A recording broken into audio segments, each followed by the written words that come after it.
अब हम आपको यह बताएंगे कि हकीकत फिल्मों से कितनी अलग होती है।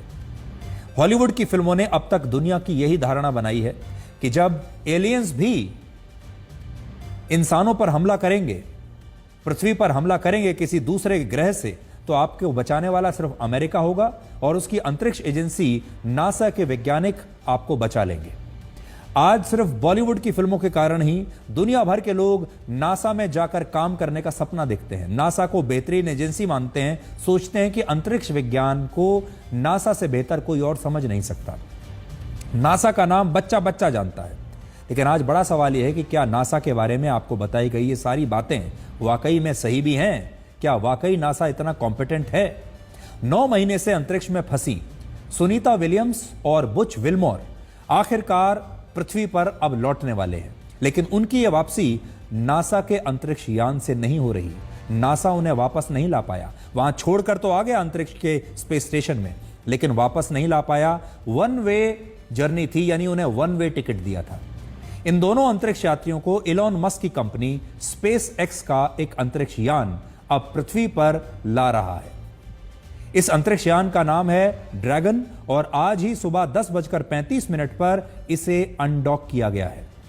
अनडॉक का मतलब है कि यह अंतरिक्ष यान इंटरनेशनल स्पेस स्टेशन से अलग होकर पृथ्वी पर लौटने के लिए अब वहां से रवाना हो चुका है। और इस अंतरिक्ष यान में सुनीता विलियम्स और बुच विल्मोर को मिलाकर कुल मिलाकर 4 अंतरिक्ष यात्री अब वापस पृथ्वी पर लौट रहे हैं। बड़ी बात यह है कि प्रत्येक अंतरिक्ष यात्री की वापसी पर नासा लगभग 500 करोड़ रुपए खर्च करेगा और 4 यात्रियों के लिए कुल मिलाकर 2000 करोड़ रुपए नासा को स्पेस एक्स को देने पड़ेंगे।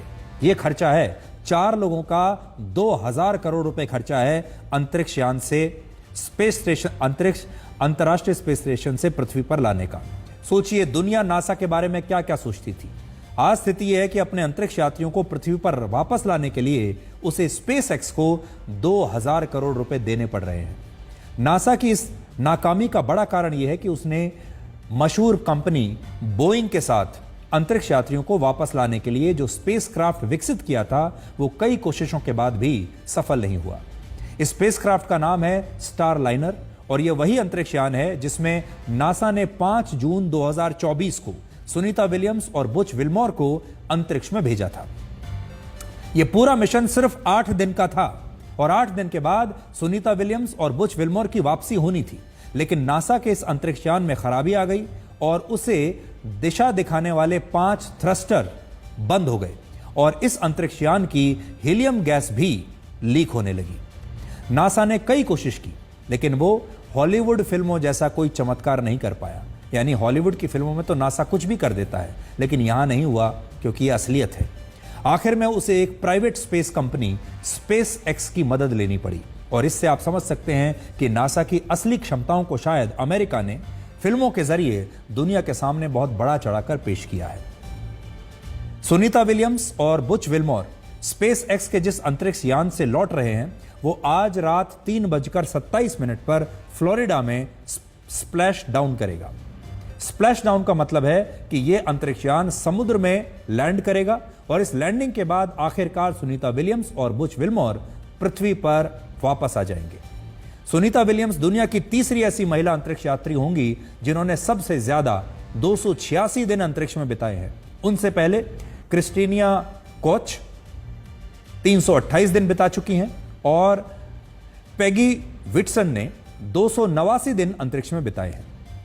सबसे बड़ी बात यह है कि 59 वर्ष की सुनीता विलियम्स 3 बार अंतरिक्ष में जा चुकी हैं और उन्होंने अपने जीवन में कुल मिलाकर 608 दिन इस इंटरनेशनल स्पेस स्टेशन में बिताए हैं। स्पेस वॉक करते हुए अंतरिक्ष में सबसे ज्यादा समय बिताने का रिकॉर्ड भी सुनीता विलियम्स के नाम पर ही है।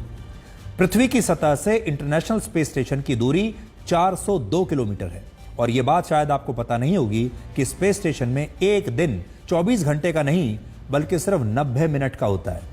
यह स्पेस स्टेशन प्रति घंटा 28,000 किलोमीटर की स्पीड से 28,000 किलोमीटर प्रति घंटा की स्पीड से पृथ्वी के चक्कर लगाता है और इस दौरान 24 घंटे में 16 बार सूर्य उदय होता है और सूर्य अस्त होता है और इस हिसाब से एक दिन सिर्फ 90 मिनट का होता है। इससे भी बड़ी बात यह है कि स्पेस स्टेशन में 9 महीने बिताना किसी चुनौती से कम नहीं है, बहुत मुश्किल काम है। अब आप सोचिए, आपको किसी एक जगह पर 9 महीने के लिए छोड़ दिया जाए और वहां आपके अलावा कोई ना हो। यह स्पेस स्टेशन सिर्फ एक फुटबॉल स्टेडियम जितना बड़ा है और इसमें रहने वाले अंतरिक्ष यात्रियों को हर रोज सुबह 6:30 बजे उठना होता है। पसीने और अपने यूरिन को रिसाइकल करके बनाए गए पानी को ही पीना होता है, क्योंकि अंतरिक्ष में पानी आएगा कहां से। खाना पैकेज्ड फूड होता है जो ये साथ लेकर गए हैं। स्पेस स्टेशन के वातावरण में अपने हार्ट, ब्रेन और ब्लड को लगातार मॉनिटर करना पड़ता है। इसी के साथ हर एस्ट्रोनॉट के लिए प्रतिदिन 2 घंटे व्यायाम करना जरूरी है। और सुनीता विलियम्स की खास बात यह है कि वो हर दिन अंतरिक्ष में योगा भी करती थी। आप उन्हें सनातन धर्म और भारतीय संस्कृति का सबसे बड़ा ब्रांड एम्बेसडर भी कह सकते हैं। पिछले साल उन्होंने स्पेस स्टेशन में ही दिवाली मनाई थी और कहा था कि वो अपनी सांस्कृतिक जड़ों से आज भी जुड़ी हुई हैं और उन्हें इस संस्कृति पर, सनातन की संस्कृति पर हमेशा गर्व होता है। इसके अलावा वो भगवत गीता को अपने साथ हमेशा रखती हैं। इसके अलावा वो गीता की एक प्रति अपने साथ अंतरिक्ष में भी लेकर गई और भगवान गणेश की मूर्ति भी हमेशा उनके साथ रहती है। इससे पहले 2012 में भी उन्होंने भारत का तिरंगा इसी स्पेस स्टेशन में लहराया था। और सोचिए, आज जब हमारे देश के बहुत सारे लोग सनातन धर्म का मजाक उड़ाते हैं, इसे अंधविश्वास और पिछड़ेपन से जोड़ते हैं, तब दुनिया की सबसे सफल अंतरिक्ष यात्रियों में से एक सुनीता विलियम्स भारत की संस्कृति और सनातन धर्म से आज भी जुड़ी हुई है। उन्होंने सफल होने के बाद भी अपनी संस्कृति और धर्म पर गर्व करना नहीं छोड़ा, जबकि हमारे देश में सफलता का पहला मतलब ही यह माना जाता है कि अपनी संस्कृति और धर्म की आलोचना करके खुद को कूल साबित करना। सुनीता विलियम्स के पिता डॉक्टर दीपक पांड्या गुजरात से थे और वो वर्ष 1958 में भारत से अमेरिका चले गए। और सुनीता विलियम्स का जन्म अमेरिका में ही हुआ था और वो हमेशा से अमेरिका में ही रही हैं, लेकिन वहां रहते हुए भी उन्होंने सनातन धर्म की जड़ों को कभी छोड़ा नहीं।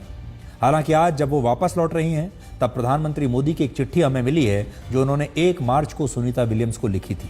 इसमें प्रधानमंत्री मोदी ने उन्हें साहसी बताया है और कहा है कि वो उन्हें पृथ्वी पर लौटने के बाद भारत में देखने के लिए उत्सुक हैं और भारत के लिए अपनी सबसे शानदार बेटियों में से एक की मेजबानी करना बहुत खुशी की बात होगी। तो अब पूरी दुनिया को इंतजार है सुनीता विलियम्स की वापसी का, जो कि अब से कुछ घंटों के बाद वापस आ रही है। इस समय वो रास्ते में होंगी और जब वो वापस आ जाएंगी तो हम उनकी वापसी पर भी एक विशेष ब्लैक एंड व्हाइट विश्लेषण करेंगे जो कल रात आप देख पाएंगे।